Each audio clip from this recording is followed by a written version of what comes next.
right, folks, welcome back to the Roswell UFO Symposium. I am your host, Mike. We have co-host Toby and co-host Shane. If you have not joined us yet, this is our 9th episode. We are going to be discussing, obviously, UAP, UFOs, the phenomena, and other things. But, yeah, we really appreciate you tuning in. If you could give us a nice subscribe and like this, we'd really appreciate it. If you are watching on YouTube, we do all of our shows live on YouTube. Also, check out our audio platform stuff. We do have video podcasts on Spotify as well. So give us a like or review on Apple Podcast and Spotify, and also YouTube. And we have all the links down below. Click the Linktree link down below. Also, at the end of this episode, I will play the trailer for our new documentary, As Within, So Without, From UFOs to DMT, which will premiere March 10th through 12th at the UFO Expo in Roswell. Shout out to Toby for helping set that up, as well as shout out to Maximo for premiering it at the Argentinian Film Festival. And yeah, so we're going to be discussing the 2022 UAP report, the annual report. I have the link down below if anybody wants to click on that and download it themselves to read. It's very short. It's only like 12 pages, and half of them are table of contents and index pages. So, but yeah, I thought we'd start there. What's going on, Toby? What's going on, Shane? Not much, just same old. working on. Excuse me. It was windy here today, so I got a bunch of dust in my lungs. But no, just getting ready for UFO Expo. We're planning the Roswell incident, which is my event that happens June 30th to July 2nd. Got a lot of big, exciting names to announce for that. Mainly the three of us, but there's other people that are going to be there too. So yeah, just in the thick of things. Shane? Toby?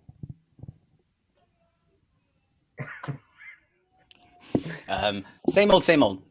Just kind of, I wasn't counting on the report that we're going to talk about to actually do what I guess a lot of people are disappointed. Keep preparing to be disappointed. It's going to be a long haul. Like I said, they lose a lot by saying it's just outright it's UAP. But before to even get into it, the one thing that you could sum it all up in, look at how many reports already they received. So now we know that they have some kind of a way to up the reports, bring them up. So it's going to be a continued battle, but I'm doing fine. So you read it then, Shane? Yeah. It's government mumbo jumbo, majority of it. And then a lot of words. Let me see. What do you call them? Words that I'd say talking out your neck. Words that don't mean what you think they mean. Beating around the bush, not actually talking about the unknown things that they know they have. Instead, they're just talking about all the things they've already identified. Most of them are just identified. Okay, but what about the others?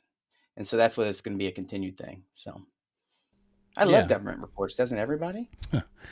Well, I tweeted out, like I'm not holding my breath. And actually, I just got done reading that Chaos book about Charles Manson and MK Ultra and all that crazy jazz. So I'm not particularly enthused about information being disseminated to the public, if you will. But I will say this, that, it's interesting that they are preparing these reports. They are acknowledging, okay, yeah, there's stuff in the sky. We don't understand what it is. Let's look into it. My only thing is, and I don't know how either of you feel about this, but like whenever something becomes like a hot topic or popular or it can be politicized, it will be.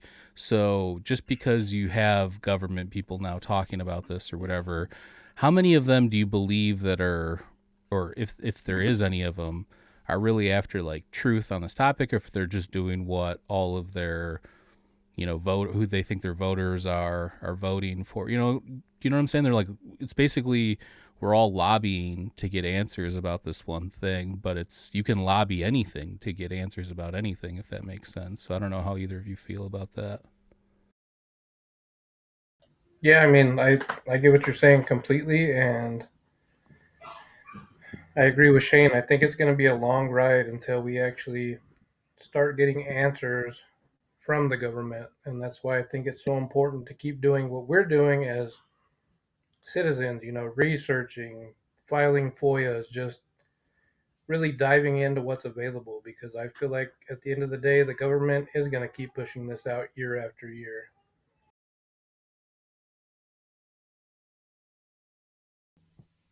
I agree with Toby, who agrees with me. It's you got to remember, it's a chess game. They've been playing this for a long time. We're just finding out we're playing. So, but now that we know we're playing, I think it'll go a lot different. Do you get what I mean? I hope that makes sense. They've been playing a chess game that we didn't even know we were playing the whole time. Yeah, I don't. But here's the thing: gaslighting people. Let's be real. Most politicians are super dumb. Okay, I mean, we all have TV.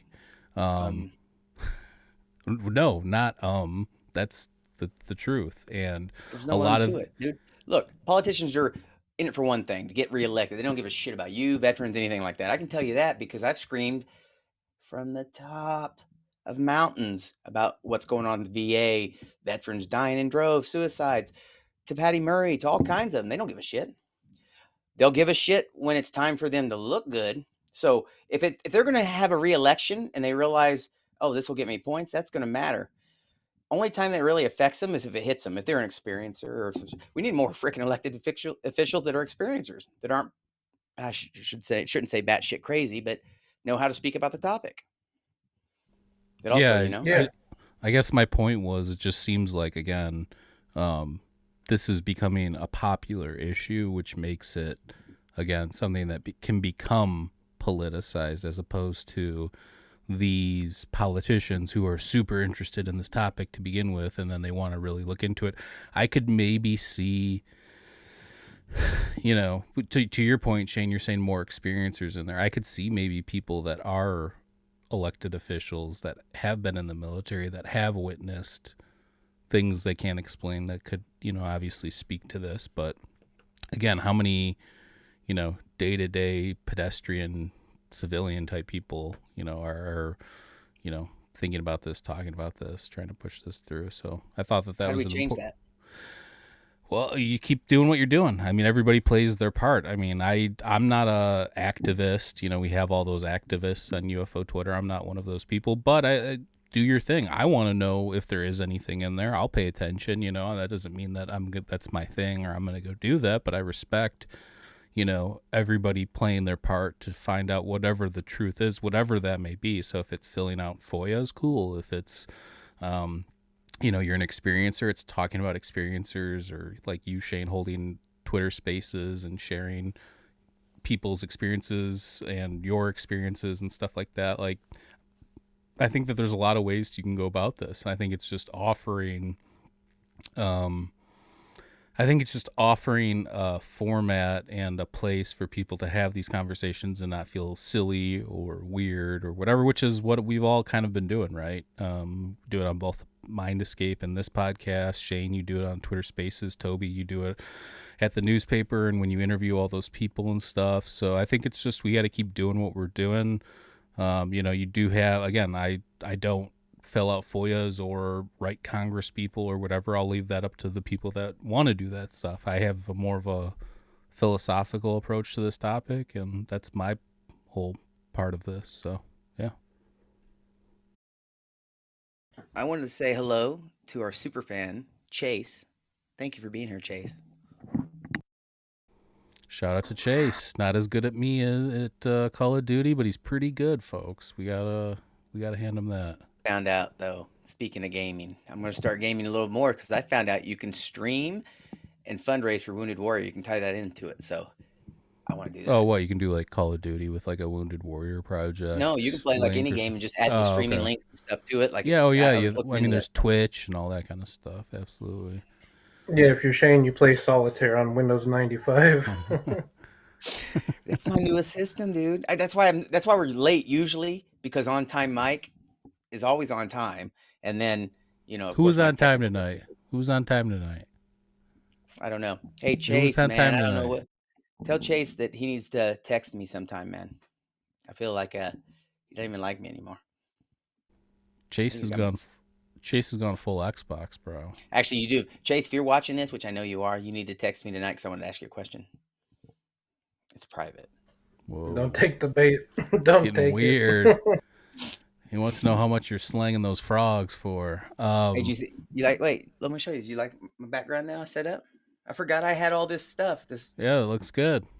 It's Why don't World War you? I, World War II helmets. Yeah, I like that. Yeah, I show was us in a both of little bit of those. it and show us some of it and explain what it is, so people get an idea. Well,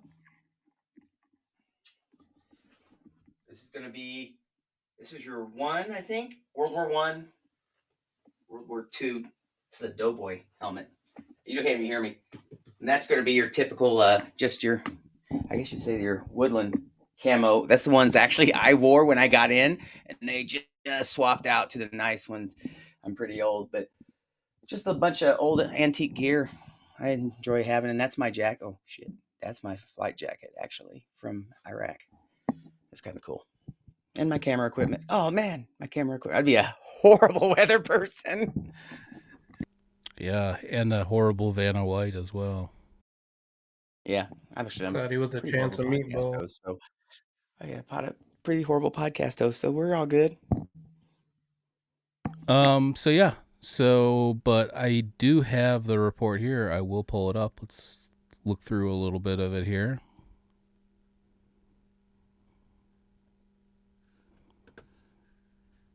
Can you all see that?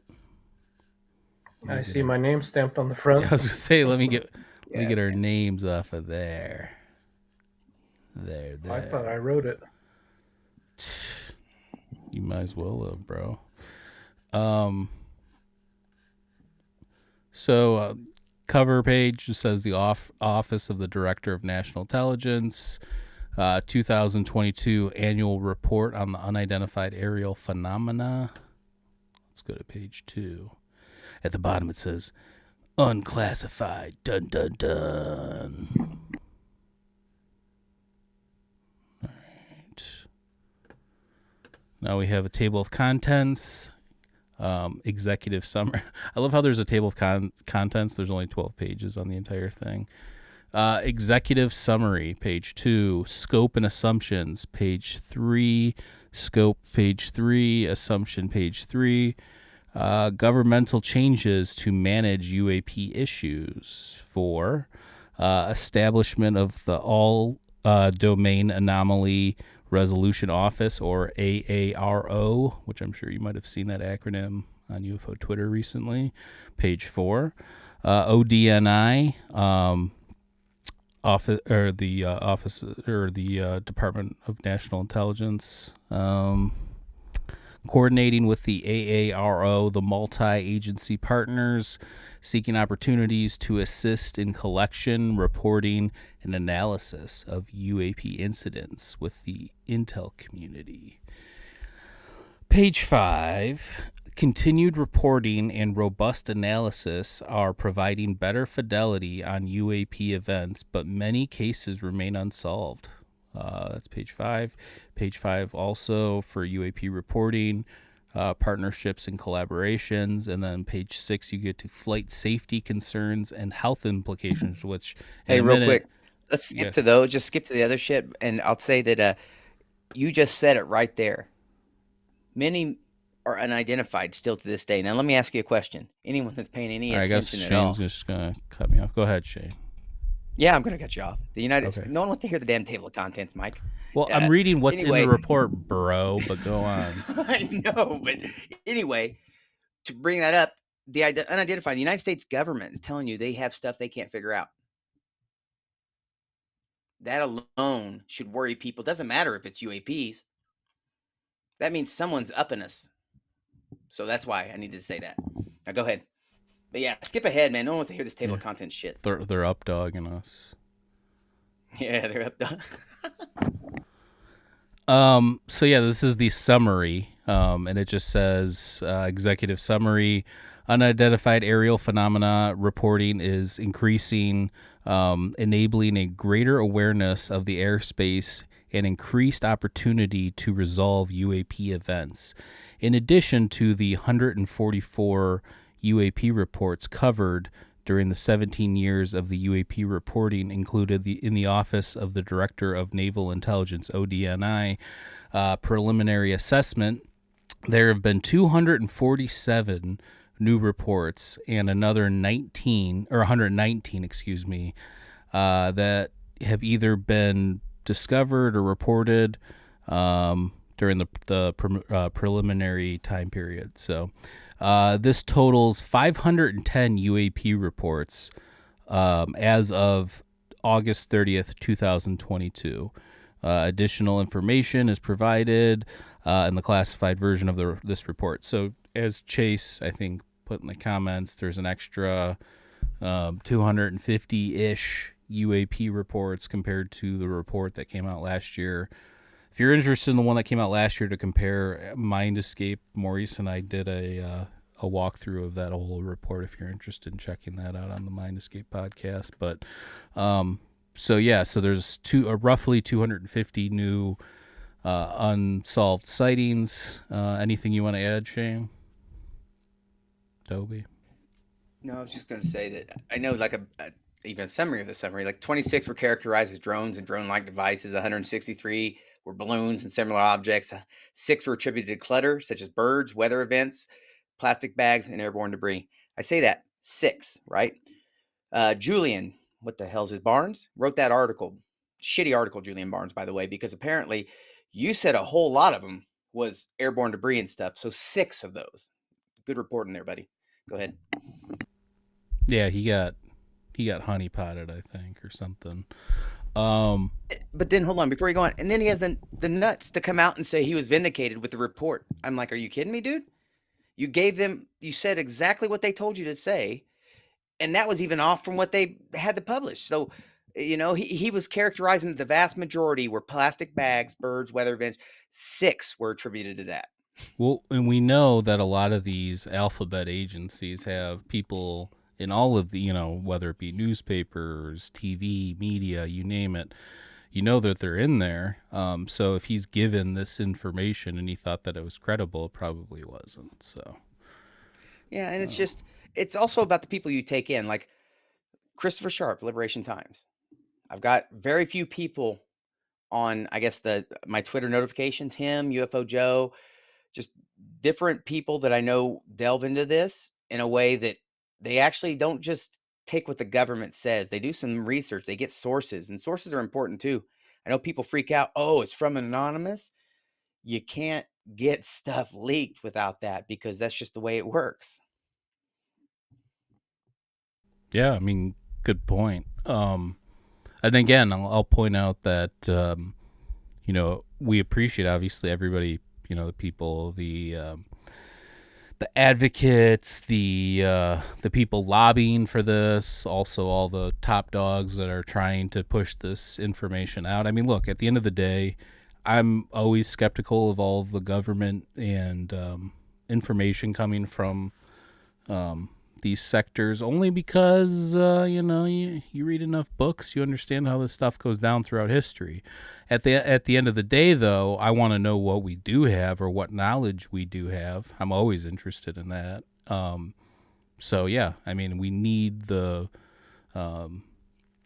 people pushing for these to get to, whether you think there's anything there or it matters or whatever. I think it's important information to get out there, no doubt. And it very well could be, some of the things could be, something that's harmful to us in some way. So, yeah, we got to check it out. So let's see here. Back to page 2, it says the AARO and the ODNI assess that the observed increase in the UAP reporting rate is partially due to a higher understanding of the possible threats of the UAP or the threats that the UAP may present, either as a safety, flight hazard type thing, or potential adversary collection platforms, or potentially due to reduced stigma surrounding the UAP reporting. So yeah, they're talking about the stigma going away, which I mentioned. They're also talking about possibly enemies. It could be something having to do with that, or who knows, something else that's hazardous that we don't even know about.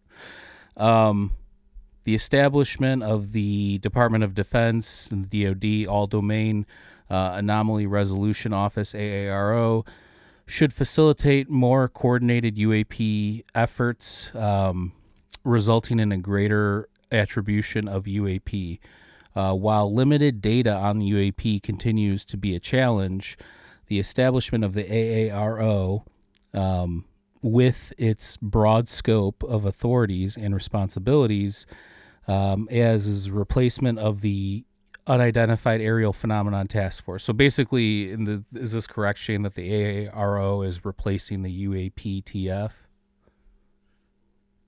Correct. Okay. So yeah, But then that it just doesn't goes. don't discount that they're not being upfront about some stuff though. Like what? They may have another completely different program, so that goes more in depth and as I don't know. This is just an updated version. I'm sorry, it's going to be an updated version of Project Blue Book.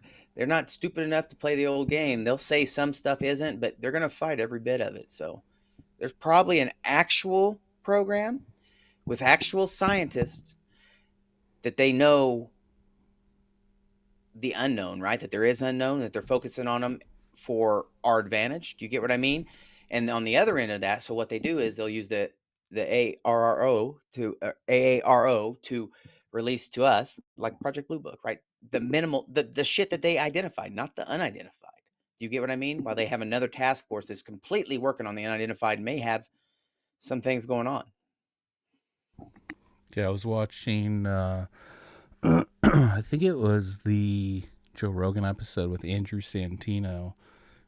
And actually Eric Davis, they brought up Eric Davis and they were like they pulled up some pictures of like, do we trust this guy based on a picture of him? And they pulled up a picture where he's wearing a Hawaiian shirt and they're like, I don't know. But they were talking about like crash retrieval programs and stuff like Can I that. So say it's, something about Eric Davis? yeah, go ahead. I'll tell you this. I would trust Lou, Eric Davis, Richard Butt. The reason I say Eric Davis is he's got a couple podcasts he's done. You can listen to him and actually hear he walks right up to that NDAA, non-disclosure agreement, to the edge of it, and he doesn't give a shit. Like he talks about stuff that kind of blows your mind, and maybe I'll kind of find that and post him on Twitter somewhere. But it's actually, I think he wants science being done behind it. He wants this stuff out there because again, what is science? Collaboration. We're not collaborating with this stuff. It's all compartmentalized if we have it. Yeah.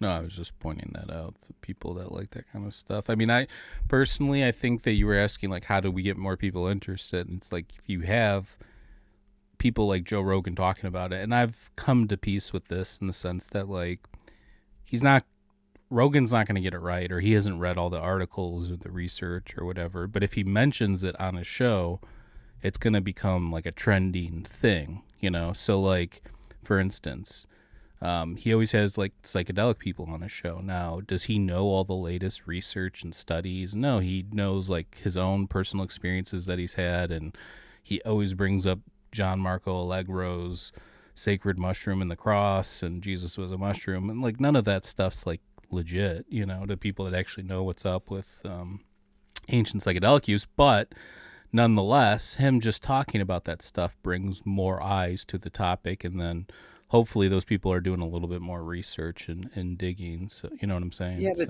that being said, wasn't an episode of Joe Rogan where Corbell was on there and someone mentioned experiencers and they eye rolled?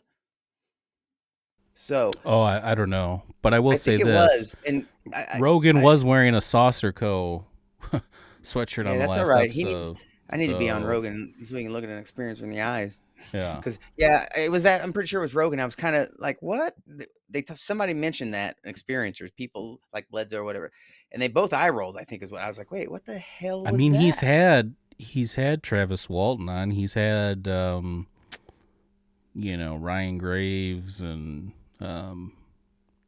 Okay, who maybe I mean in like maybe super experiencers and stuff like that. Like yeah, people but who wouldn't you more than consider Travis Walton a super experiencer? yeah, I consider him a super experiencer. I understand that, but I'm saying I'm pretty sure it was on that an episode of that. I was just kind of like, wait, what does that even mean? Yeah, again, I don't know. I just know that I mean, it's one of those things where I don't know. Like I said, for this whole topic, I like listening to all the stuff and the research and the secretive stuff. I'll like listening to it and like see what's up. I'm just not gonna go out of my way to like investigate it all myself because I feel like for me, the only with these topics, at least at this point where I'm at, is unless it's my experience that I'm drawing from or listening to, let's say, your experience, Shane, or somebody I trust, or somebody that's got a really interesting story. I just feel like my mind's not being blown at this point. Like I don't read this UAP report with a mind blown. I don't listen to people talk on podcasts and it doesn't blow my mind. It doesn't blow my mind when I hear some of these people in the government say this stuff. And I'm not saying that, again, I'm, I know anything more than them or anything like that. What I'm saying is I would like my mind to be blown. I would like somebody to tell me something that isn't full of shit that we can draw from, that I can add into my own scope of the greater picture or philosophy or whatever. You know what I'm saying? So No, did either one I of you know. see this interview with former DNI John Radcliffe on Fox News? He's quoted as Did saying, "Objects that demonstrate technologies that seem to defy the law of physics and capabilities that we don't have as the world's superpower." He was also asked about the alien potential, and he said, "I can't talk to you about any potential alien life, so I'll just leave it at that." I saw that interview? Yes, and they asked him again, and he said, "No, I can't talk about alien life." There you go. So I why actually can't you saw that. talk about something that's fake, Yeah, as and they're here's the other claiming? thing. Yeah, you're right. That interview, good point too. I just watched that little. I think today, this afternoon, and he actually makes it a point to downplay that report. Like they're playing you guys, is what he's telling you. When he was there, he specifically says he was the first one to come out, and when he says that he can't make that comment, you can see there's a reason he can't make that comment about alien life. So you, if you ask me, we got retrievals, we got bodies. Well, and I'll follow that up with Andre Carson was interviewed on CBS, and he said the debris that have been recovered has not raised any notable alarms, and that's about as much as I'll say. So, is he not admitting right there that there are debris? Well, I mean, yeah, but the second part of it's what you probably said doesn't sound good for there yeah. being like Maybe it's anything. debris, and they're saying, oh, it's terrestrial or something like It's along those bismuth lines. or I mean, something. if he's going to bring it up and it's nothing, wouldn't he just say that? I mean, like say, Yeah, hey, but you're thinking on the I'm telling you, Toby, dude, read this book, Chaos, because the level of mind fucking that's happening with all the information coming from these secret programs is like they're thinking. If you're thinking you're gonna figure something out because it's the detractor or the opposite of what somebody's saying, or somebody's saying, "Oh, I can't talk about that," which means from like a deduction reason standpoint that means that, oh, it must be true, that like, dude, they're fucking with minds on a level they don't even. And that's the other thing is like you look at like MK Ultra, they had LSD and all these different things. They don't even need to do that now because you just have the internet. And I'm totally, both of you know this, I'm not like a believer or like a very skeptical, or I am skeptical when it comes to like I'm not like a conspiracy guy, but just when we're talking about this kind of stuff, they 100,000% have an amazing gauge on how the mind works, how you're interfacing with the internet, how you're interfacing with social media. So they don't even really need to get into your mind because you're already showing your hand, your cards, if you will, by everything that you interface with every day. So. yeah, and I understand exactly what you're saying, but you know as well as I do, Shane and I being who we are and the positions we've been in, we have people that we talk to that would have knowledge of these programs, right? So, in your opinion, would it be everything we're hearing from these people is not true? It's all just a mind game? In my opinion, it's bullshit, and that opinion's a very, very well educated opinion. Not just my education, like you just said, Toby. Not just my education. No, I know you got through third grade. Snap. But Mike, well, because Mike makes it a point. He talks about he hates secrets, blah blah blah blah blah blah. Toby had made a No, I point did that not say. sometimes First of all, I did not say that I hate secrets. I just say when you're dealing with secrecy and secretive aspects of this kind of stuff, if you think that you're going to get to the bottom of what's going on, you know, I mean, you might as well be Charlie from It's Always Sunny at the board making all the connections. That's all I'm saying. Pepe Silva.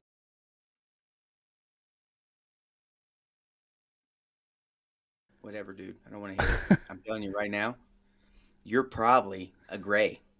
I haven't met you in person, bro. It could just be, what do you call it? 3D rendered AI. That's what you are. Max Dude, Headroom. Isn't that what I said last night? Max Headroom. I'm an avatar, bro, straight up. Our overlords. But yeah, so I mean, it's not that. Here's the thing: all the people, all of the UFO heroes, and all the people that other people are like looking up to and stuff. I'm not saying that they're lying. They could believe what they're either being told. They could believe what they've seen in their own research or their own files from when they've worked there or whatever the case. They could be looking at what things that they believe, right? Or like they could have been told something from what they consider to be a reliable source or whatever. So to your point, Shane, or Toby, like I don't think they're all like lying per se. I just think that this is why I always preach epistemology, like the theory of knowledge. How do we know what we know? Because if we're just getting the information from another human being, what's that human being's cognitive biases? Like what's their background? What's their philosophies? How do they approach the subject, you know? Do you get what I'm saying or no? Does that not make sense? No, I get what you're saying. I mean, it's just that's why this is a really tough topic because again, we're not really getting too much. It's like these slow drips, and then some of the stuff might be true. Other people are saying it's not. It's a fighting. It's this. It's that. There's no real clarity. So yeah, I mean, it's unfortunate, but I can tell you that there's enough experiencers out there. That's why we're doing the documentary, because you can hear people tell their own stories and let you know that there's something weird going on out there, and you don't need to hear it from an official or whatever like that. Like there's people out there that have experienced this their whole lives or had multiple experiences, or it's had a serious impact or effect on their life. So I mean, you can talk to those people. I mean, again, we'll get into all these other aspects of it, but I'll just want to end on this page. It says UAP events continue to occur in restricted or sensitive airspace, highlighting possible concerns for the safety of flight or adversary collection activity. We continue to assess that this may result from a collection bias due to, see, here we go. I like this part where it's talking about collection bias due to number of active aircraft and sensors, combined with focused attention and guidance on the report anomalies. AARO, in conjunction with the NIM activation and the IC, will continue to investigate any evidence of possible foreign government involvement on UAP events. So, anything to add to that, Shane? Nope. I will say that everyone needs to realize the United States government's it's not gonna out itself for anything and tell you it's been lying for how many years now? And your point's right. Keep doing things like the documentaries, your project, what other projects, things like that. The experiencer thing's super important. I don't think enough people realize. I bet you there's so many people out there just even scared to say that they saw something. Oh, absolutely. I mean, I'm sure there are there was a couple people in our documentary that weren't really sure that they wanted to share all that. Um, you know what I'm saying? So, okay, let's see here. So this is under scope and assumptions. The scope. So it says this annual report is provided by the ODNI in response to a requirement established in Section 1683 of the National Defense Authorization Act, NDAA, for fiscal year 2022. Establishment of the office, organizational structure, and authorities to address unidentified aerial phenomena. Subsection B of the section states the Director of the National Intelligence, DNI, in consultation with the Secretary of Defense, SecDef, shall admit to the appropriate congressional committee submit to an appropriate congressional committee a report on identified aerial phenomena.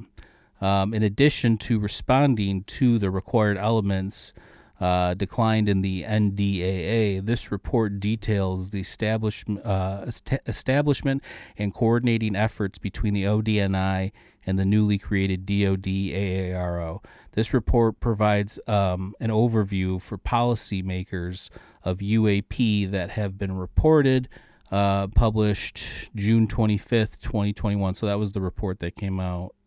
Was it last year, the year before? Like I said, we did an episode on it, Mind Escape. If you want to go check that out. Per the NDAA, the AARO delivers quarterly reports on UAP to policymakers that contain greater detail regarding analysis and the attribution of UAP events. So, how much information do you think that these policymakers are seeing? And, like, is it having an impact on them, do you think? You know what I'm saying? Like, how much more are they seeing in a longer Tic Tac video? Like, what are they seeing? Well, first off, the way it works is the vast majority aren't seeing squat. The Gang of Eight are supposed to be, the Gang of Eight would be the speakers. I'll just say the Gang of Eight. You can look that up anyway. They should be read into everything. And by read in, I mean they should know of every program, Black Book or not.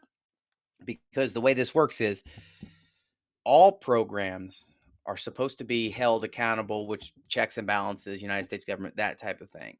But what's going on here is we have several members of the Gang of Eight who have been both approached by whistleblowers, even though a whistleblower hasn't come forward, officially, have been shown things on the side level, maybe not in a government capacity. And I know that Tim Burchett actually was shown some photographs on a cell phone that blew his mind, right? Gillibrand, and I know she's seen and talked to people.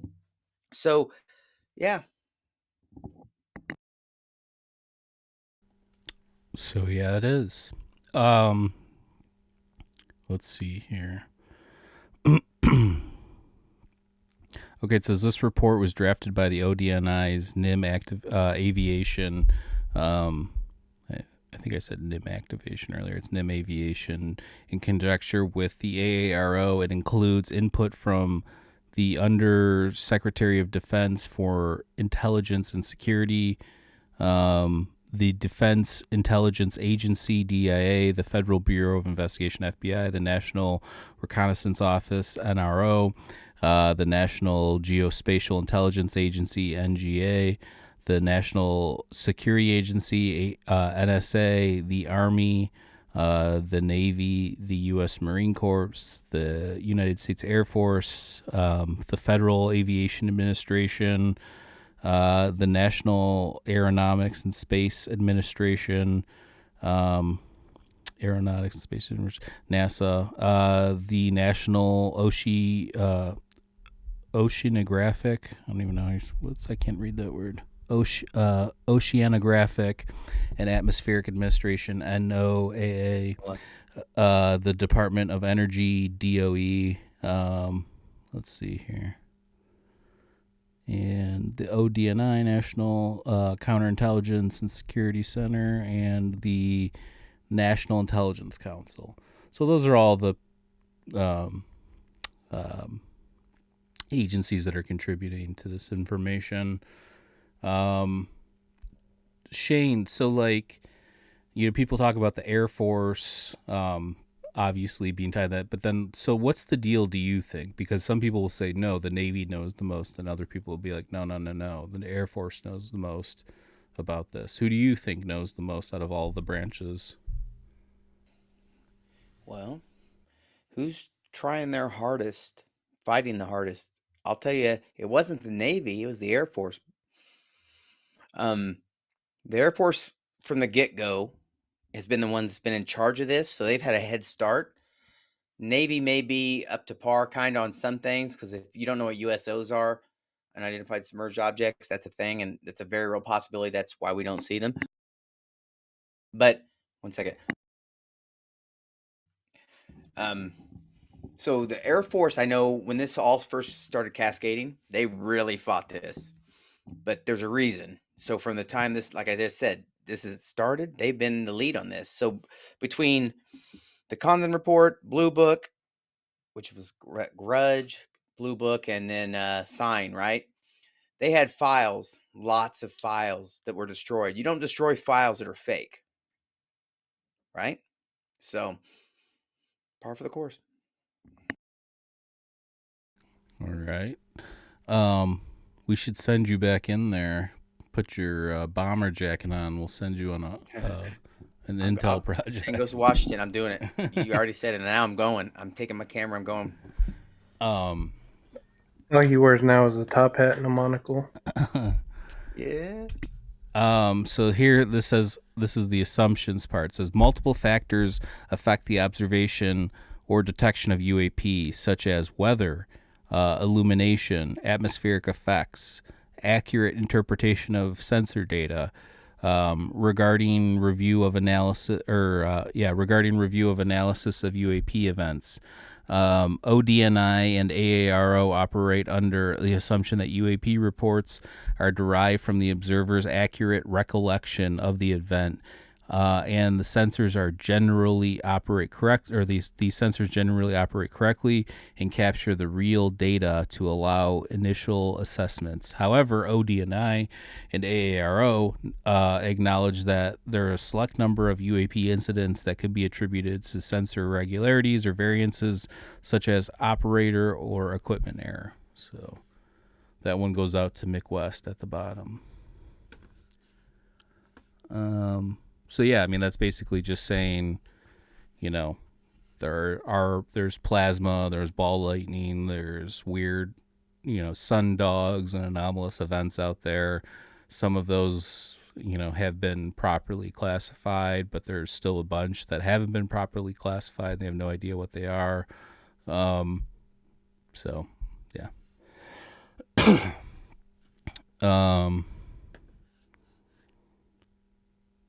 So I'm not going to go too much into this part about the page 5. Let's see here.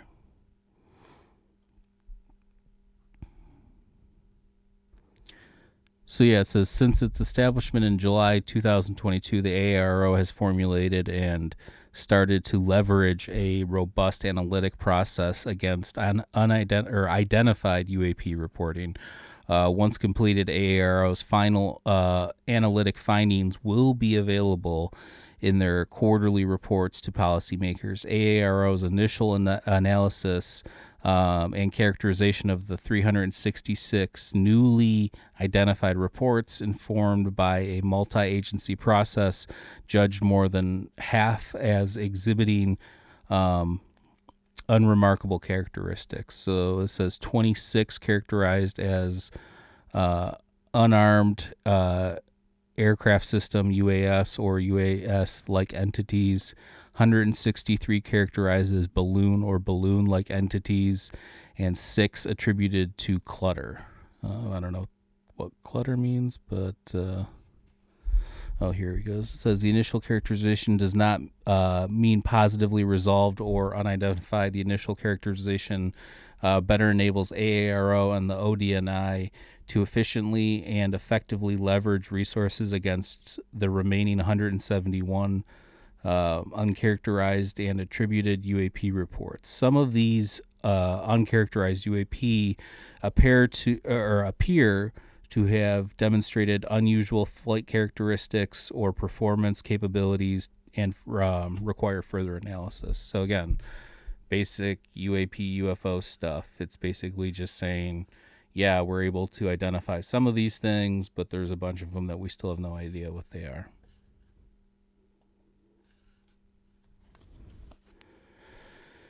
Okay. Where's the balloon entities thing? Let's talk about that.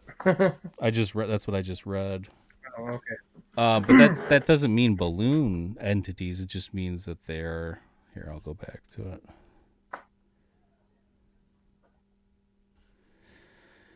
It says balloon or balloon-like entities. So 163. So that's just saying that they're either balloons or they're like balloon-like. There's no like entities as in like being entities, if that makes sense. You don't know that. There's the wacky waving inflatable arm guy. Maybe they saw one of those. Yeah, well, that probably flew up into the air one day, and that was one of the sightings that somebody saw. Was some shitty car lot lost their wacky wavy, hand guy, and The advertising budget's going down for them. all right, so this is the one I wanted to talk to because it kind of ties in with everything like Shane's doing with UAP Med and all that kind of stuff. So it says flight safety concerns and health implications. This part's on page 6. It says UAP pose a safety of flight and collision hazard to air assets, potentially requiring aircraft operation to adjust flight patterns in response to unauthorized presence in the airspace, operating outside of air traffic control standards and instruction. To date, there have been no reported collision between U.S. aircraft and UAP. Probably call bullshit on that. Regarding health concerns, there have also been no encounters with UAP confirmed to contribute directly to health-related effects to the observer. Acknowledging that health-related effects may appear at the time or after an event occurs. AARO will track any reported health implications related to UAP should they emerge. So, Shane, are you there, Shane? Yep. Shane, what's up? Are you there, Shane? So, how does this work? So, does the AARO work closely with UAP Med, or is UAP Med just going to pull their data separately, or how is that working? Well, buddy, I hate to break this to you. We ain't on nobody's radar yet. That's what we're shooting for. We're trying for, because here's the problem. That's telling you right there, that's a scapegoat. That's telling you, well, nothing's happened yet, but that's bullshit. You've got Burroughs. You've got multiple cases. You've got the Cash Landrum incident, multiple cases of actual physical injuries.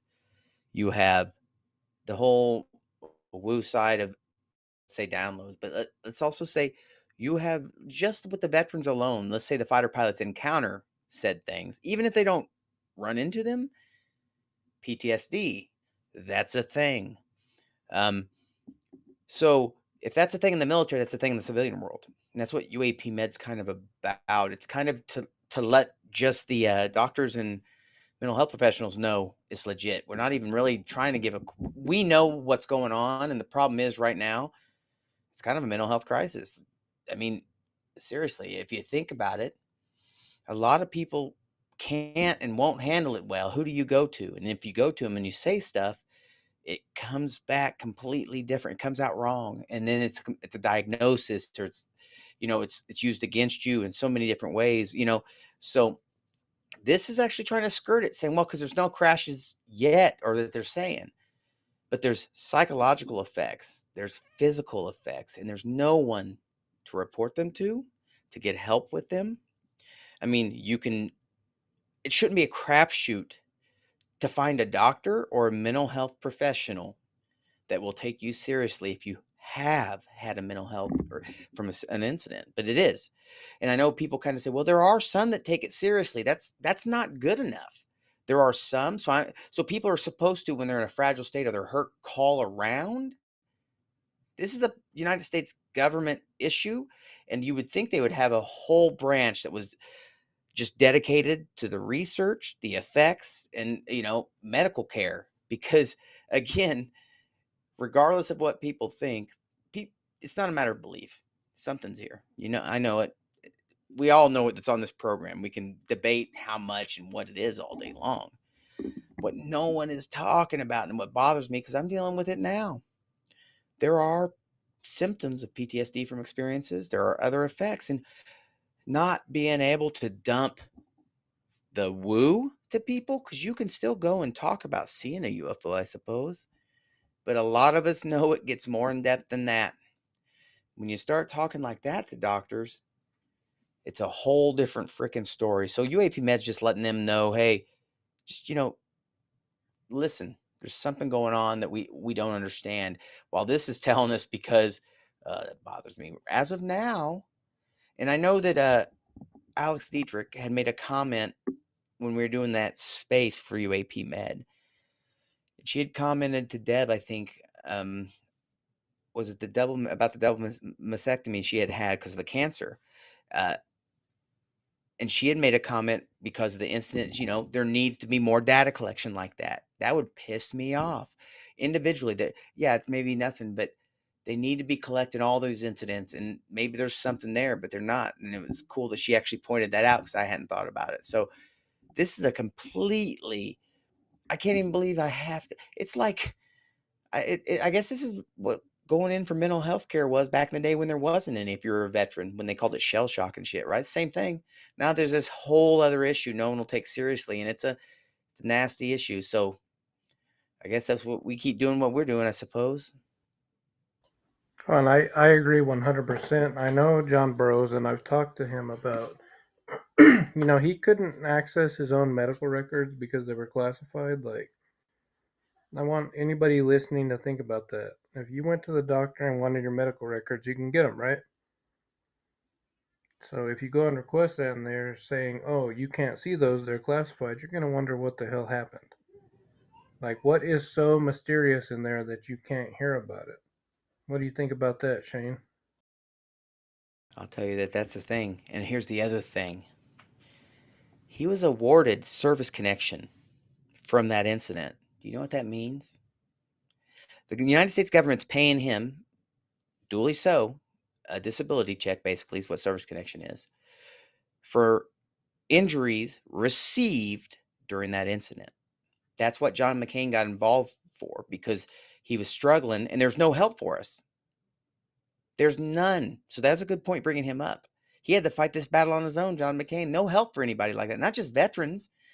What about other people too? So it's like, yeah, that there tells you, well, they admitted to something, kind of like Cash Landrum, that whole thing going to court.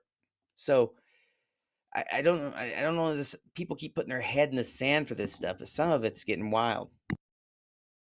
Oh, yeah, Yeah. I agree completely. And with Burroughs, he had the government, the army, whoever, saying he was never stationed there. We don't know why he was there, even though he was there in an official capacity. So it's just kind of, I don't know. I've talked to him. I've talked to Charles Halt. I've heard what happened around that time, the theories of what they think happened, and it's mind blowing. Like, this is a guy that had health problems after coming into contact with the UAP.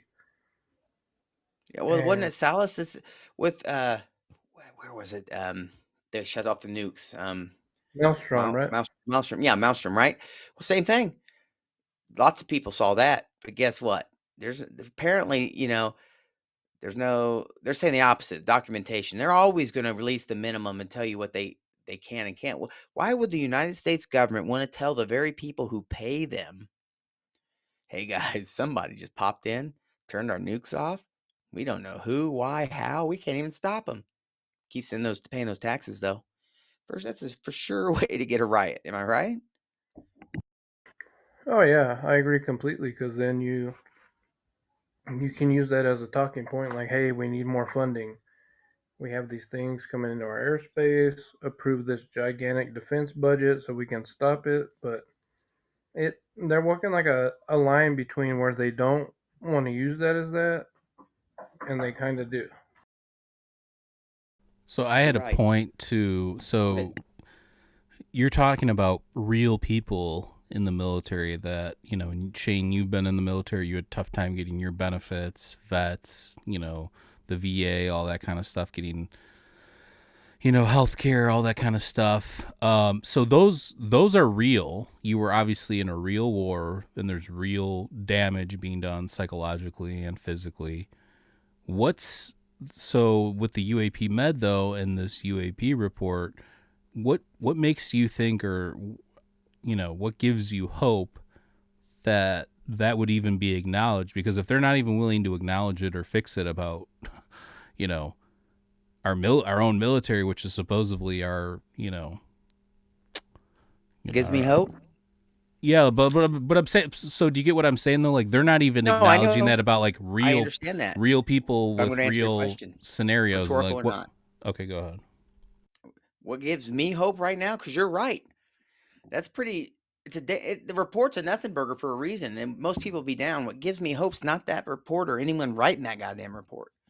What gives me hope, I guess you'd say, the new ufology people like Christopher Sharp, like I had mentioned. I'm fucking saying us right the fuck now, and I'm also gonna say you got Jay Stratton now, kind of doing the stuff right. Lou Elizondo, you've got Travis Taylor, who was head of the ATIP, right? You got these people who are constantly, regardless of how much shit they get, and they get a lot, families included, talking about this. You got Ryan Graves, a veteran, Alex Dietrich, a veteran. You got Matthew Roberts, a veteran, myself. You've got more and more people that are coming out of the shadows that are willing to take some of those hits, but can be taken seriously. Ryan Graves can speak about this topic like you would not believe. I mean, people like that are important. Gary Nolan. So, hell, I got more than hope. Having these people on board, it's a new thing. So we've got people fighting our battle that, shoot, you could only hope. So the more people see and realize these people are involved, I think it's just going to cascade. You're going to have more people like Avi Loeb and more people. They may be going different directions, but the more scientists and journalists and us that take this seriously, the better. Hell, even Brian Bender, he's one of my favorite journalists. He was on the opposite side thinking it was all nothing. There was nothing here, just bullshit UAP. He realizes they're hiding something. And that Barnes article was crap. So it's just a matter of people are waking up. They're seeing that this is a word game. Something's not right. Yeah, and again, that's why I asked you, because all your brothers and sisters from the military are having a tough time, and it's that's out in the open, everything, and they're still having a tough time, let alone this Doesn't stuff that with the suck? But secrecy. And yeah, so anybody, if you're watching and you want to help out, obviously there's things you can do. There's wounded, we have the link for Wounded Warrior down below if you want to contribute to that. let me make one more point Yeah, go ahead. before I forget it. On that, anyone listening, if you think your government won't screw you, won't be straight with you for its own good, you're wrong. And here's where you can just go to look at it. Look at the burn pit bill that just passed. Look how hard and long it took just for veterans. I myself was one. This is no joke.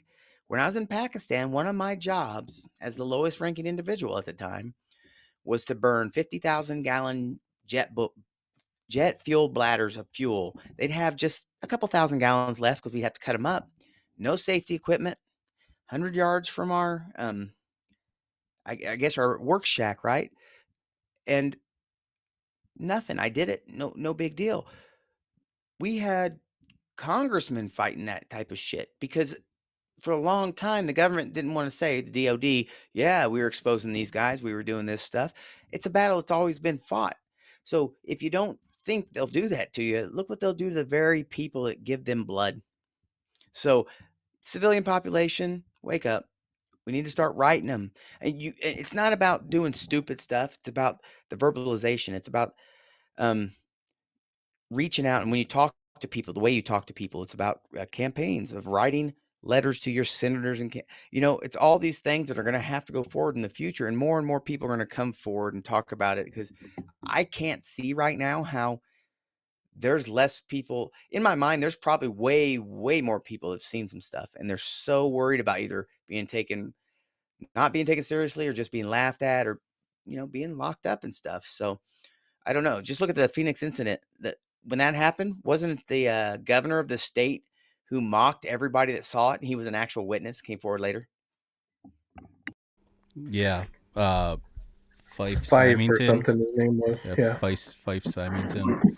Yeah. Shout And out then later to on, he recanted. the Roswell incident, if anybody remembers that joke. They don't. No, nobody from Mike. little inside baseball from the Keith Aram episode. Okay. All right. So yeah, that was the health concern stuff I wanted to discuss with Shane. So here we'll get to the summary and the way ahead. So here we go. UAP continue to represent a hazard to flight safety and pose a possible adversary collection threat.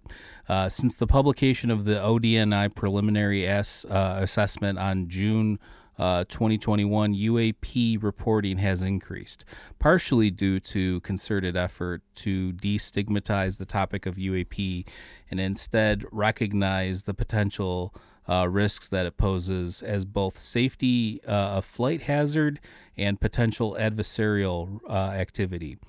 Whereas there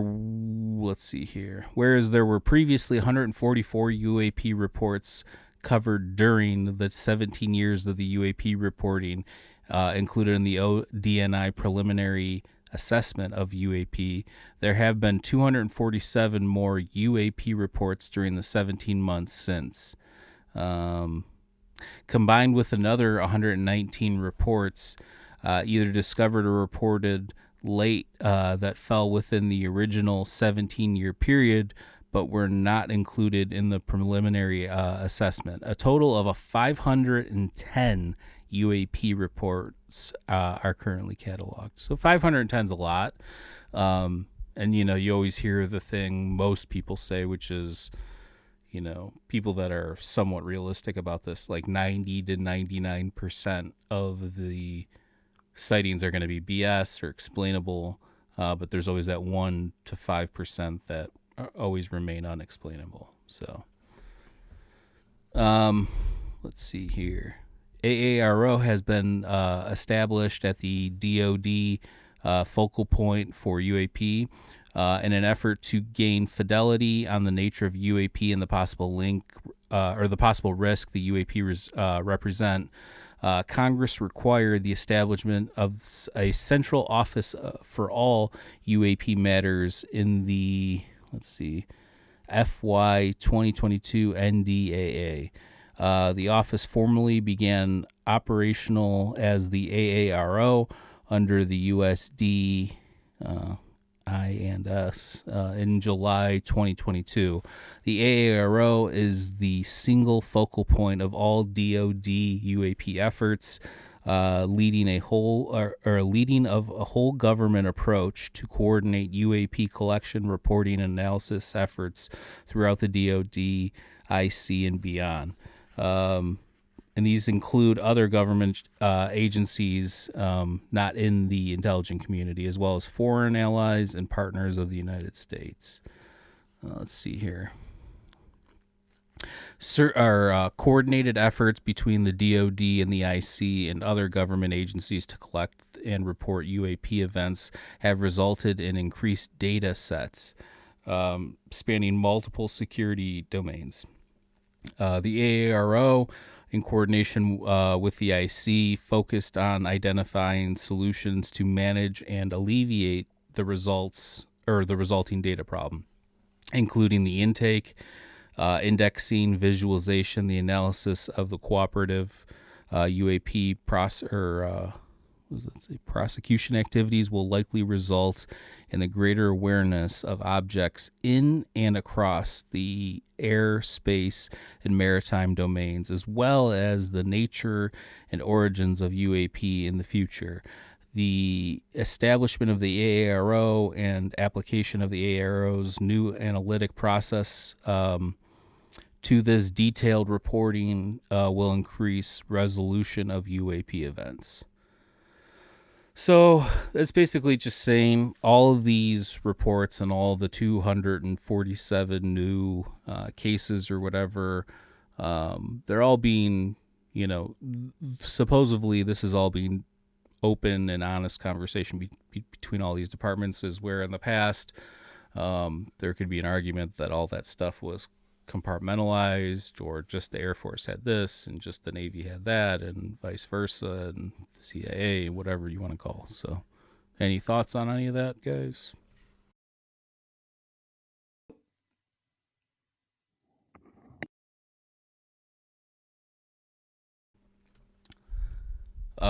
Looks like what? And Shane it had looks a like thought, but he's old. He fell asleep. He it can't looks tell like you it. Figu. I said don't know. no. Says the U.S. Air Force is not cooperating, and agencies will hold back info. What do you guys think about that? I agree 100%.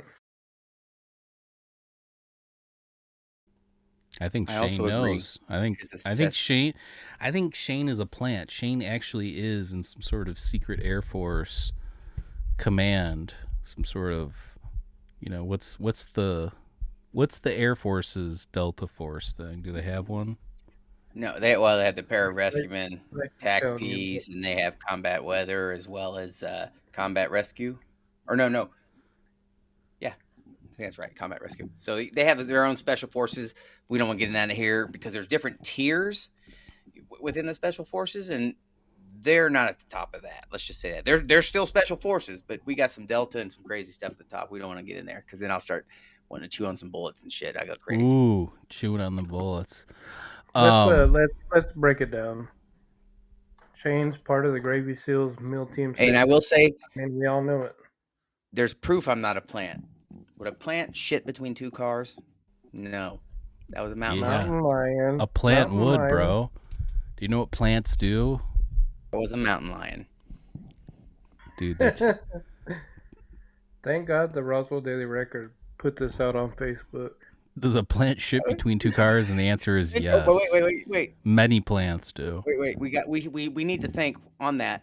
On the note of me shitting between two cars, or that being a cougar. Thank you, Roswell Daily Record, for sponsoring us and putting out such fantastic content. We love you. I'm getting a pink slip tomorrow. Fuck. Here you say, clip that and post it on their Facebook, man. Hey, whatever we need to do. Go ahead, take this over, Mike, before we run into the gutter. All right, I'm wrapping it up here, folks. All right, so this is towards the end here. This is Appendix A. Let's see here. It says no later than October 31st of 2022, the annual. Okay, so we know that didn't come. That was when it was supposed to come out, right? The 31st of October, and it never did. Is this correct? Okay. Actually went way past its due date, if I'm right. That's what I'm saying, but wasn't the initial due date October 31st, 2022, I believe? Because that's what it says here. It says no later than 31st of October, 2022. And I was using Fettuccine Split's his photos of Jacques Vallée high as hell. That's how I went by whether the report was out or not. When they stopped, I knew it was out. So they stopped for a minute, but he's got some extras he's posting. You check those shit out too. Yeah, I saw him. If anybody needs a new design editor or reporter, please email me. I think I'm gonna need a new job tomorrow. You're fired, bro. Sweet. I can hire you, bro. You work for gifts. Oh, on a positive note, I have a couple feelers out there already, but Mindscape, I'm interested in changing our logo. If we have any graphic artists out there, send Mindscape an email, and I'm looking for possibly to create a new logo for that. So time to mix it up. You know Astro, you know Eric. I mean, I made the Mindscape logo. I'm just looking for a little bit more, next level, if you will. I can. Let me rephrase that. I making can a create coin. logos. I want somebody who's going to create a sick mind escape logo. That's what I want. On that note, And I need help making a coin. I thought you wanted me to ask Eric. I thought you had a coin purse. That's inappropriate. And yes, I do. And yes, I do. For both. I think we might be the worst podcast ever, guys. All right, so back to. I'm just going to wrap this up, and then we can shoot the shit before we get out of here. So yeah, this was saying that they're supposed to be out no later than the 31st of October 2022. We know it went way past that, and then it says annually thereafter, October 31st, 2026, the director, in consultation with the secretary, shall submit an appropriate congressional committee a report on identified aerial phenomenon. Number 2, elements. Each report under paragraph shall include, with respect to the year covered by the report, the following information. A, all reported unidentified aerial phenomenon related offense and occurred during 1 year during that 1 year period. B, all the reported unidentified aerial phenomenon related offense that occurred during the period over other than that 1 year period that were not included in the earlier report. And C, an analysis of the data and intelligence received through each reported unidentified aerial phenomenon related event. D, an analysis of data relating to unidentified aerial phenomena collected through geospatial intelligence, signals intelligence, human intelligence, and measurement of signature intelligence. E, the number of reported unidentified aerial phenomenon over restricted airspace of the United States during a 1 year period. F, the analysis of the incidents identified under subparagraph E. Let's see here. Identification, or G, identification of potential aerospace and other posed by unidentified aerial phenomenon to the national security of the United States. H, an assessment of any activity regarding unidentified aerial phenomena that can be attributed to one or more adversarial foreign governments. I, identification of any incidents or patterns regarding unidentified aerial phenomenon that indicate potential adversarial foreign government that may have achieved a breakthrough in aerospace capabilities. J, an update on the coordination of the United States with allies and patterns on efforts to track, understand, and address unidentified aerial phenomenon. And then finally, K, an update on efforts underway on the ability to capture or exploit discovered unidentified aerial phenomena. And L, the assessment of health. Okay, so this is one we were talking about earlier. L, the assessment of health-related effects for individuals that may have encountered unidentified aerial phenomenon. Again, we believe this to be true based on everything we know on Shane's experiences and other experiencers that we've talked to, hence UAP Med. So check out UAP Med. Let's see. M, the number of reported incidents and descriptions thereof and unidentified aerial phenomenon with military nuclear assets, including strategic war weapons and nuclear-powered ships and submarines. And in consultation with the Administrator for National Security, the number of reported incidents and descriptions thereof of identified aerial phenomena associated with facilities or assets associated with production, transportation, or storage of nuclear weapons or components thereof. O, in consultation with the chairman of Nuclear Regulatory Commission, the number of reported incidents and therefore of unidentified aerial phenomenon or drones or of an unknown origin associated with nuclear power generating stations, nuclear fuel storage sites, and other facilities regulated by the Nuclear Regulatory Commission. The names of the line organizations that have been designated to perform the specific functions under Section C and D the specific functions for which each line organizations have been assigned primary responsibility. All right. And that's pretty much it. There is a terminology page at the end. Index of key terms. Range fowler. Defined by the U.S. Navy aviators based on observations of UAP interrupting pre-planned training or military activity in military operating areas or restricted airspace. Transmedium objects.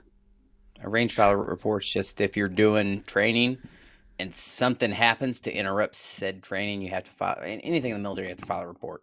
At least now you can file a UAP report. I call foul. Transmedium objects or devices. Everything on So fire. if you don't know what transmedium is, it's something that can traverse air, space, water, like it's not even there. Like it can traverse space and air like it could water or material. So it's going through pretty much anything. Objects or devices that are observed to transition between space and the atmosphere or between atmosphere and bodies of water that are immediately unidentifiable. Unidentified aerial phenomenon. Again, if you don't know what that is, please leave our podcast. UAP event is a holistic description of an occurrence during which a pilot or aircrew witnessed or detected a UAP.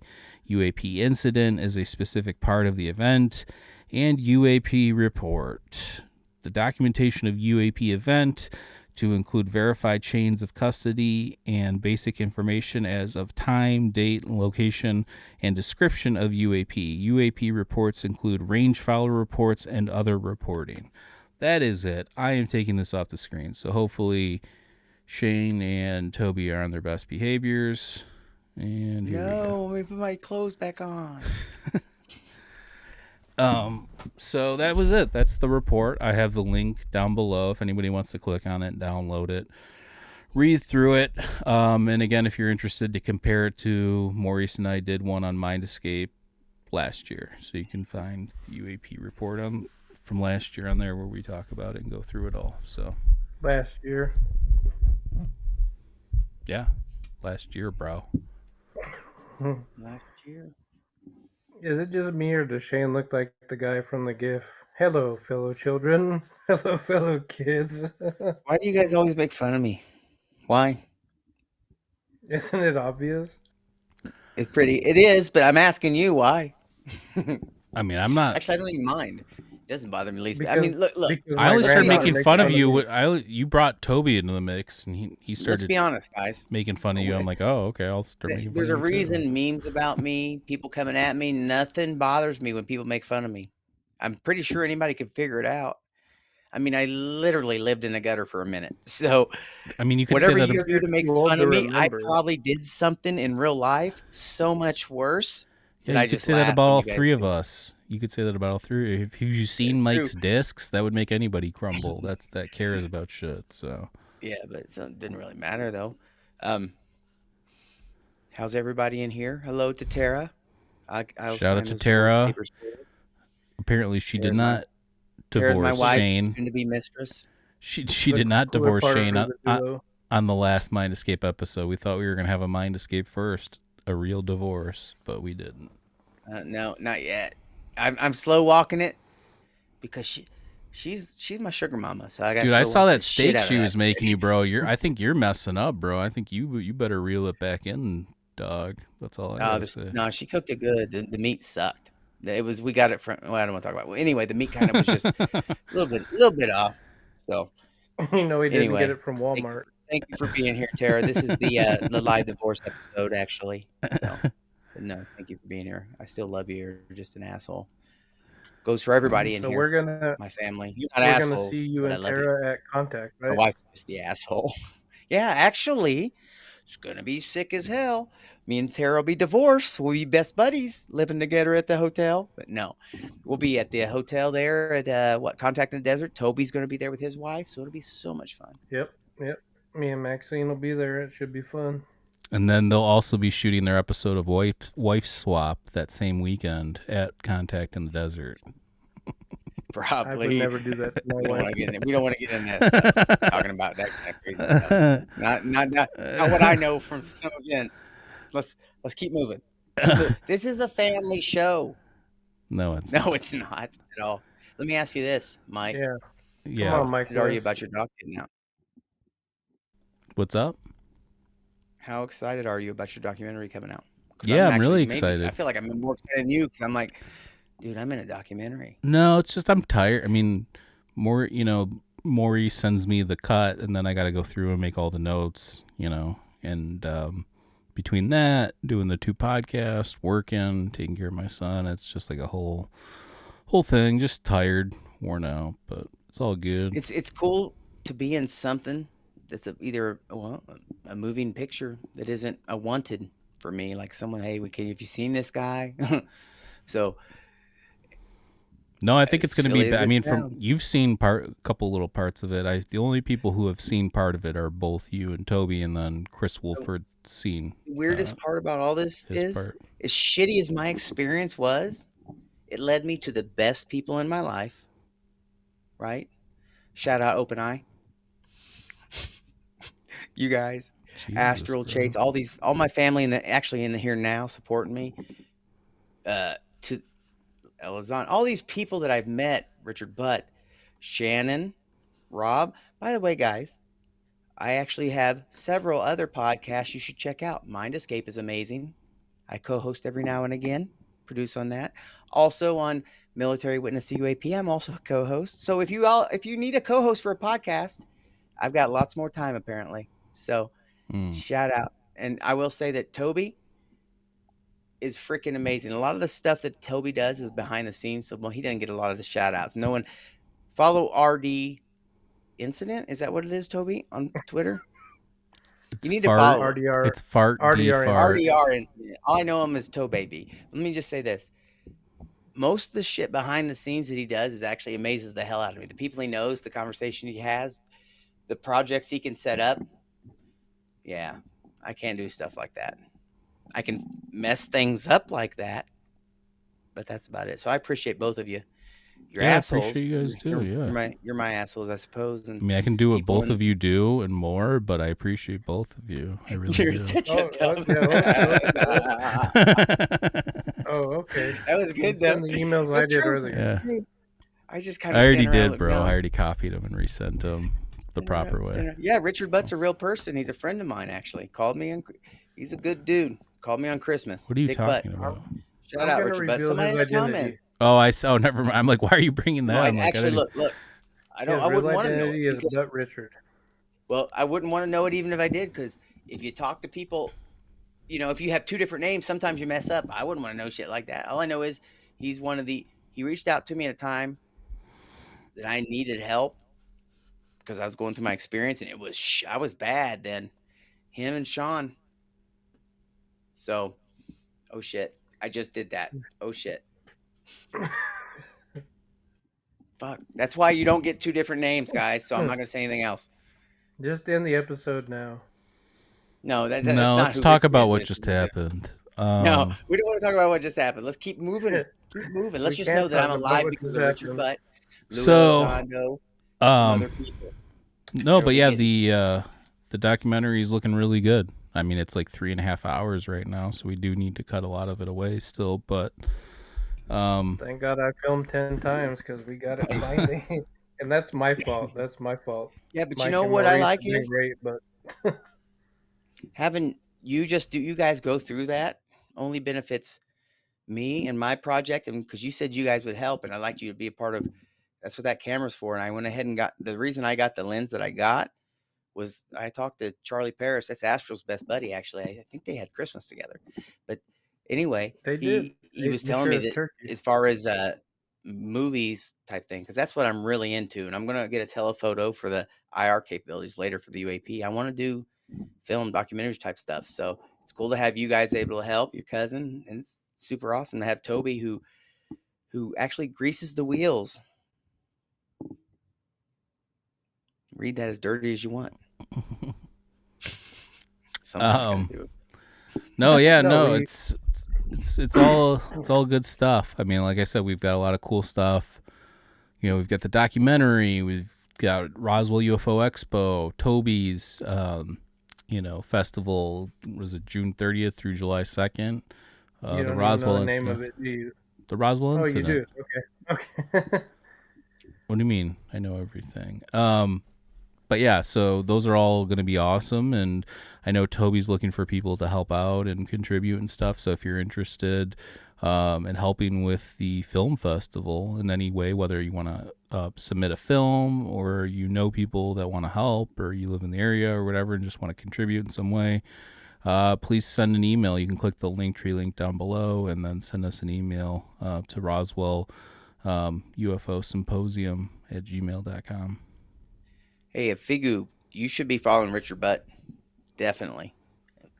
As a veteran, you should be following Richard Butt.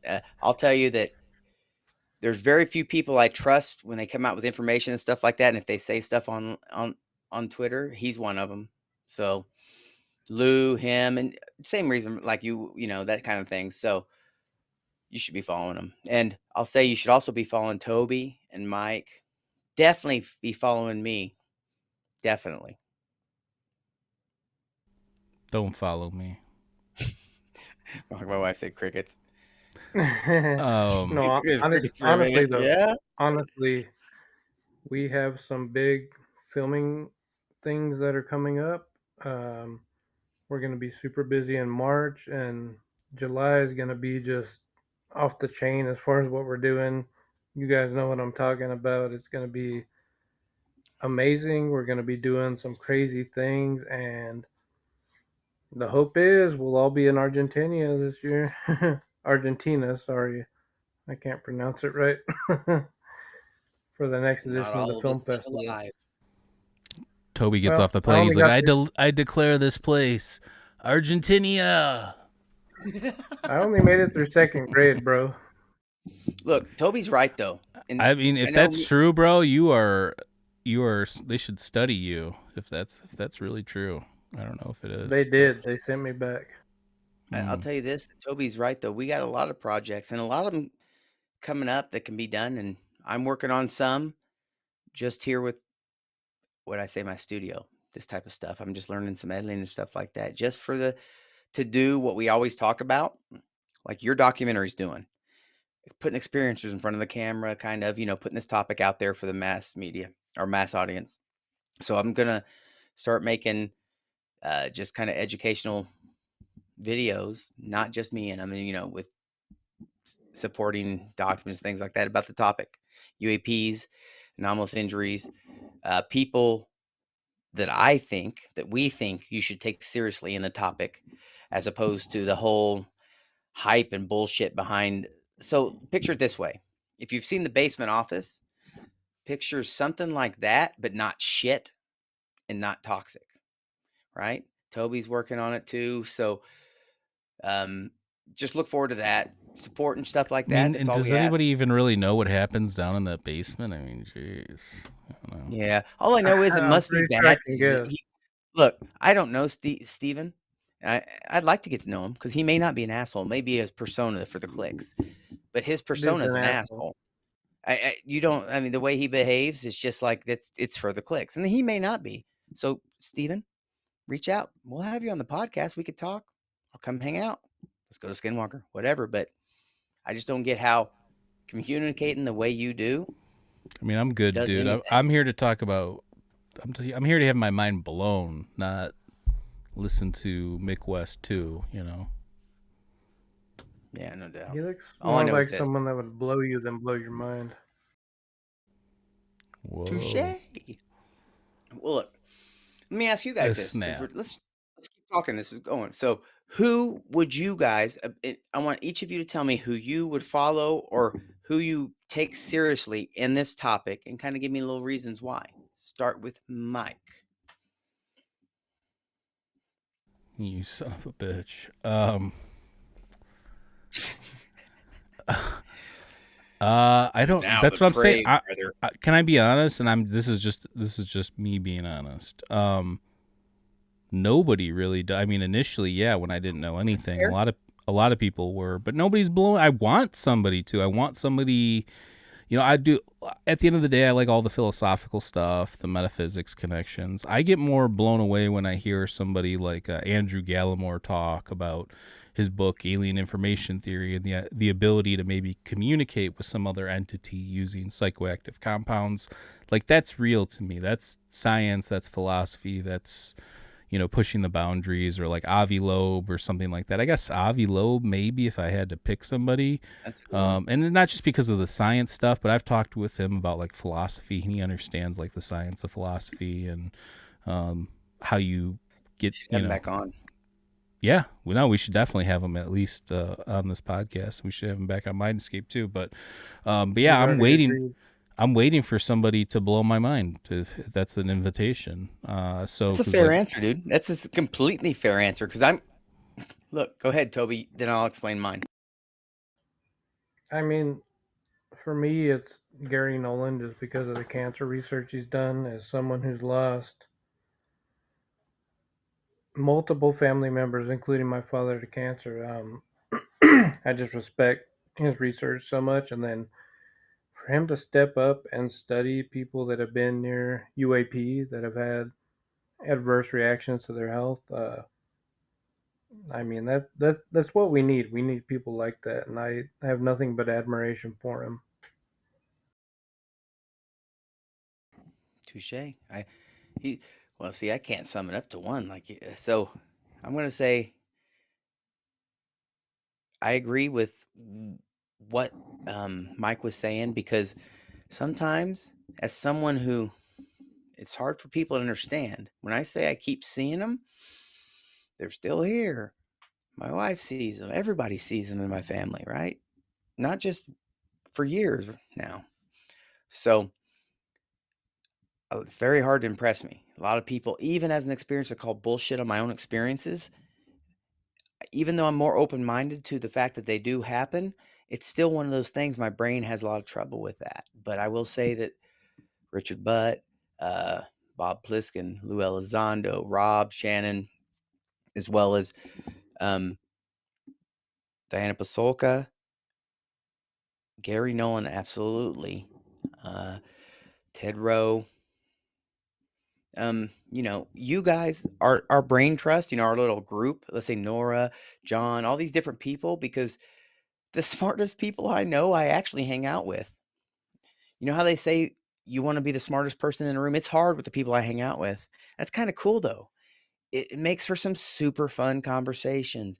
Yeah, we joke around, jerk off a lot with bullshit, but I promise you, Toby can tell you, I've been to a lot of events, and I've spoke to a lot of different people and speakers, and there are very few that are really knowledgeable of the topic as a whole. Micah Hanks and Chrissy Newton sure as hell are, but the rest are real specialized, and that's usually how it works. Like Dr. Michael Masters, he's super specialized, smart as hell about certain subjects. As we talked about the subject, you could see he didn't know some of the darker depths. So I'm grateful that I actually know the people in here. Shit, I'm meeting more people every day. Veterans, got some in the chat that are just wanting to learn about the subject. I'd say just hang out in Twitter Spaces with us. Well, if we did them anymore, hang out this podcast, watch our podcast, watch content that is not sensationalizing the topic, but actually educationalizing it, right? So something along the lines of Log Brothers, but something that shows you, hey, this is the data, this is what happened. You make up your mind. Use your filters. A lot of people don't. And I see a lot of people on Twitter, I'll say UFO Twitter, that I see every conspiracy is a real thing. And I know that's the rabbit hole I worried about. That's why mental health needs involved.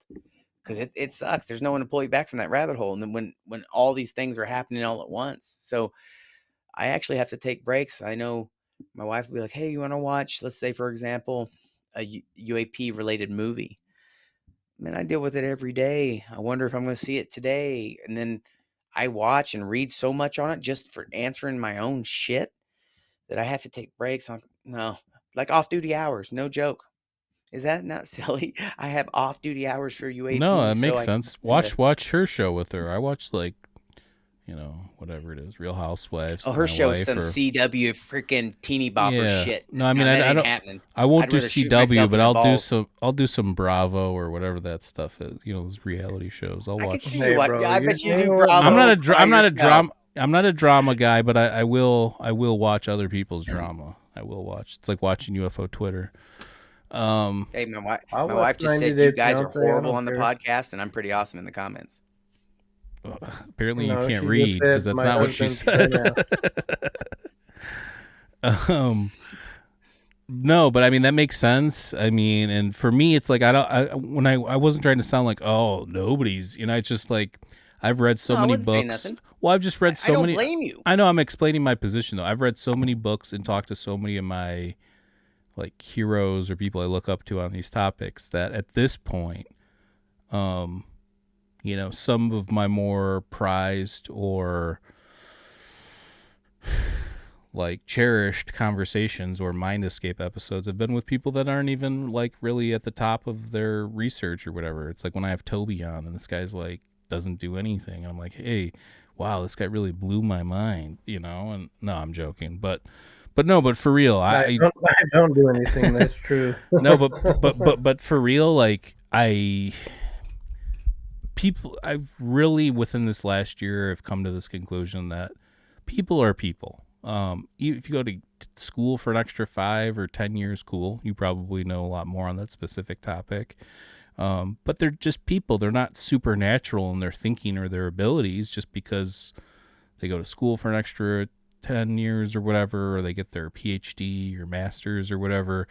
Again, that might make them more specialized. You mentioned a couple smart, like Mike Masters. He's a biological anthropologist. He obviously knows a lot about like hominids and stuff like that. We've talked about that when he's been on Mind Escape and the time element and all that. But for when we look at some of these people within the community, it's like, these are just other people. I don't know what the hype is. There's a couple people where it's like, okay, this person had access to these documents or other people telling them that we have this or we have that. So yeah, let's hear what those people have to say. But other than that, why do I need to hear some average person's take about the shit that we're all listening to? You know what I'm saying? So, again, not trying to be pompous or anything, but I really want somebody to rise to what I'm saying, rise to the occasion. If you have that extra information or you have that extra whatever, like blow our minds, blow my mind. I want a paradigm shift. So I don't know.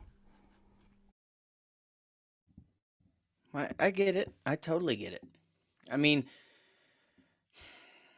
there's no other way to explain it. If I was not witnessing this stuff every day over the years, I would call bullshit on my own stuff. If I wasn't recording my stuff all the time, I'd call bullshit on it.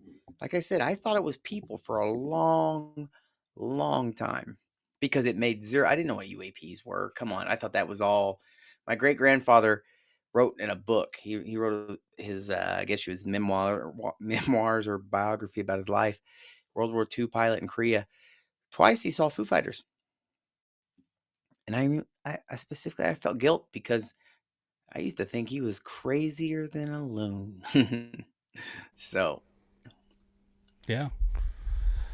Well, yeah. I mean, that's pretty much all I got for tonight. That was, nothing special. I find it interesting. People are like, oh, they're like, oh, stupid report, not out yet. No, oh, stupid every day. It's stupid report. And then it comes out, they're like, oh my God, did you see? Like the people should be a little pissed off at what's going out there. And I see a lot of people try and reframe it like, oh, well, we're on the road or, just one more year, 2 more. You're going to be like 80 years old if you think that that's like, again, I always employ people to do their own research. Go out into the field, take a trip somewhere where it's a hot spot, bring a camera, get a little verification for yourself. If there's ways to come in contact or see this kind of stuff. So I mean, I guess it just depends. Maybe people don't care really and it's just like a cool thing to think about, but the best way to get knowledge on this topic is from doing your own actual research or having your own actual experience and then drawing from those experiences. Because if you're just listening to government people talk about stuff that may or may not be true, it's interesting. You should pay attention to it, but it's not the end all be all, in my opinion. So Your opinion is valid. Wrong, but valid. I just that's messing fine. around. Let's I'm wrap messing it around. up, Actually, boys. yeah, we should wrap it up. I wrote a poem that I was gonna do interpretive dance for you guys. It's about Toby. He's the cream to my coffee. Maybe you should do this one off air. Then it sounds like it's a little risque. Hey, In now before we person, go I'll there, see you in March. before we go, let me put shout some out. sort of cream in a coffee. I should probably put that in my link or whatever, but I've got that Wounded Warrior campaign still going on. We're halfway to the 6,000. I haven't been promoting it because I've been taking a break. They're huge to me, like my wife and family. They saved my life. So I hope someday UAP Med and them can work together. And on top of that, Heroic Hearts, your boy, hook me up. I need to go to South America. DMT, ayahuasca. Ayahuasca? Is that how it is? Ayahuasca? That's how I say it. Ayahuasca. Ayahuasca? Get me down there. Any veteran program or There you go. anybody We were that going has to a get you to program. go, but now you said ayahuasca, and we cannot I don't allow know. you to I've come. never done it. So there you go. Period. The other thing is, I was going to shout out Roswell Daily Record, man. So I appreciate everything they've done for us so far, and for me and UFO Congress and stuff like that. Toby, Mike, Mind Escape. I also appreciate my family for putting up with my ass, but especially my UFO Twitter family. They're the bomb. Thank you guys for all your support. All of you. I appreciate it. All right. Except for you, Chase. Because you're special. Okay. Anything you want to add, Toby, before I wrap it up? Mike.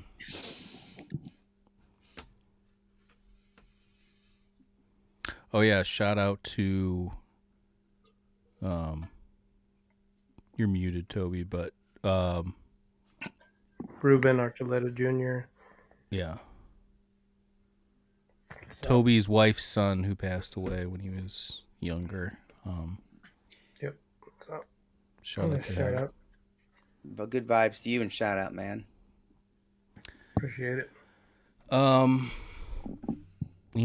yeah, let's wrap it up here. I'm gonna play the dude, Chase has the worst time. He's called you a loser after you just did that whole thing for Wow. Ruben.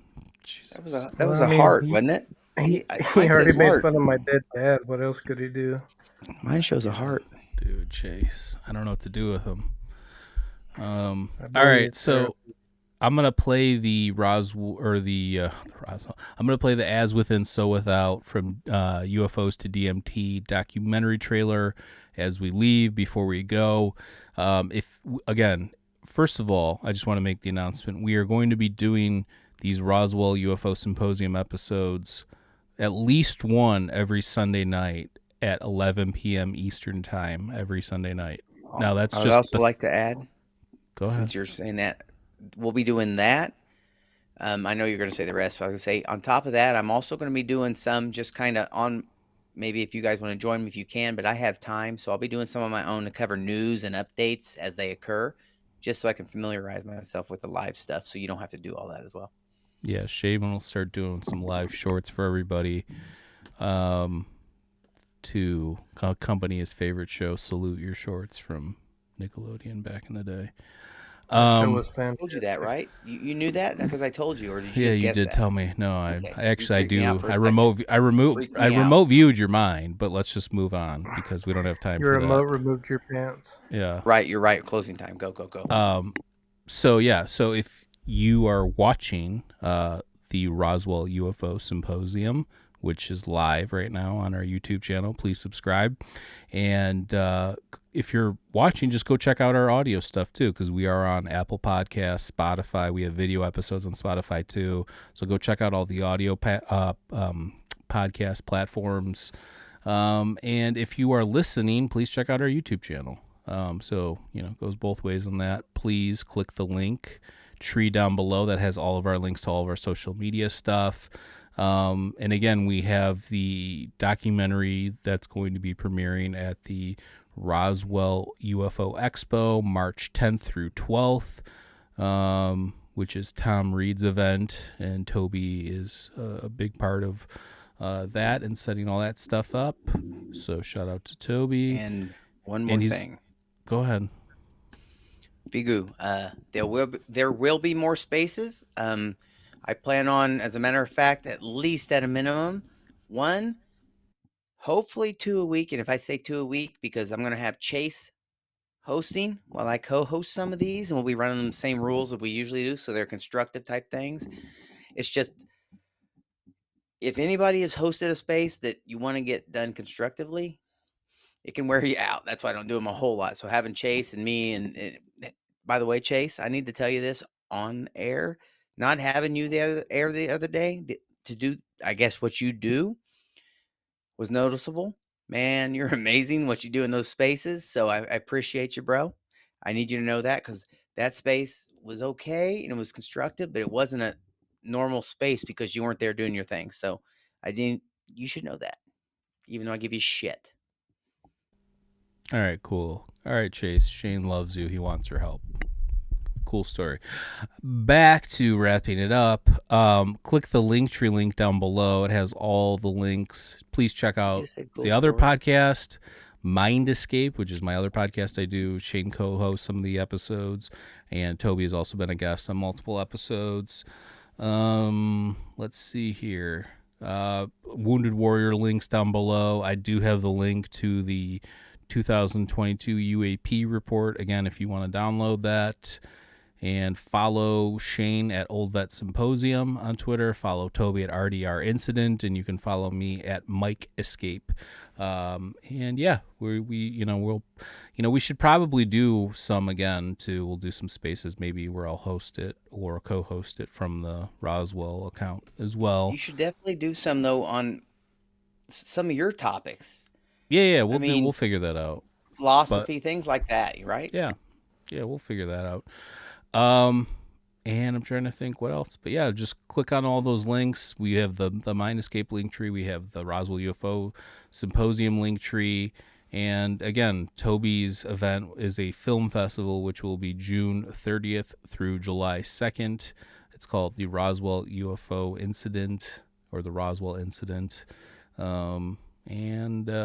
Yeah, I think that's it. I'm going to play this trailer as we get out of here. But again, every Sunday night at 11 p.m. Eastern Time, we will be doing this. There will be other supplementary episodes with guests as well. We do have some scheduled with some top guests in this topic and in these fields. So look for that as well.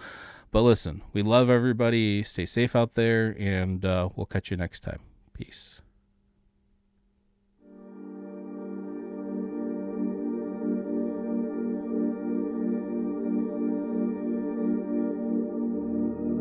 Is it real or is it not? That's what you're asking me. I still, to this day, can't find any rational explanation for what I saw. Extremely intelligent, apparently highly advanced, hyper-technological being. I think that we just don't look at the perception of reality in the right way yet. It got very close, to the point that I could see just one big light, and then it stopped, and then it shot up in the sky. You know you're not dreaming, but you wonder how real any of it really is. It dawned on me, it was real. This took place, but then I still didn't do anything with it. Never said anything to anybody. There is some mind-altering aspect to these UFO encounters. A lot of people get a sense of missing time. I noticed that these 3 stars were kind of in a formation. It was a triangular formation. Condensed into entities or beings that you interact with who are sentient. The chemicals which are going into our brain are making the unconscious archetypes come alive. How things evolve from pure energy to matter. Definitely was kind of a paradigm shifting moment. And as we continue to evolve in our own consciousness, we will perceive of new modes of interpretation, but that may be dependent upon how this supposed phenomenon reveals itself to us.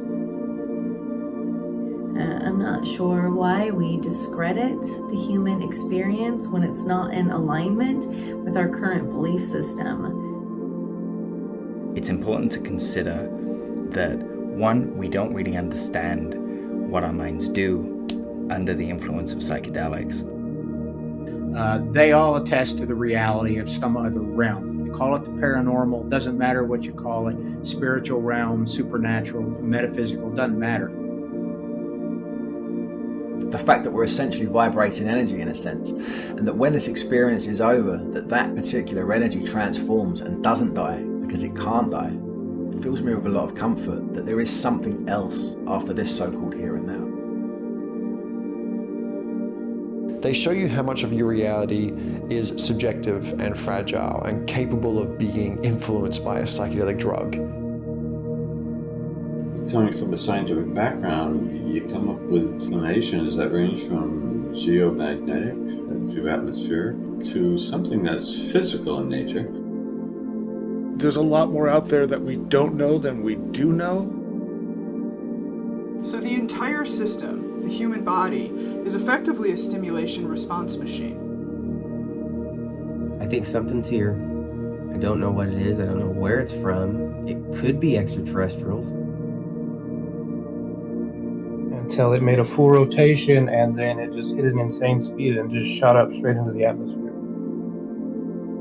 I think that there's compelling evidence that psychedelics have played a significant role in human evolution over a long period of time. That our view of reality, the reality that we experience on a day-to-day basis, seems to be this very, very thin slice of something far larger and far more complex. For reasons that we're never clear about. Never said but I don't seem to have messages. As within, so without. From UFOs to DMT.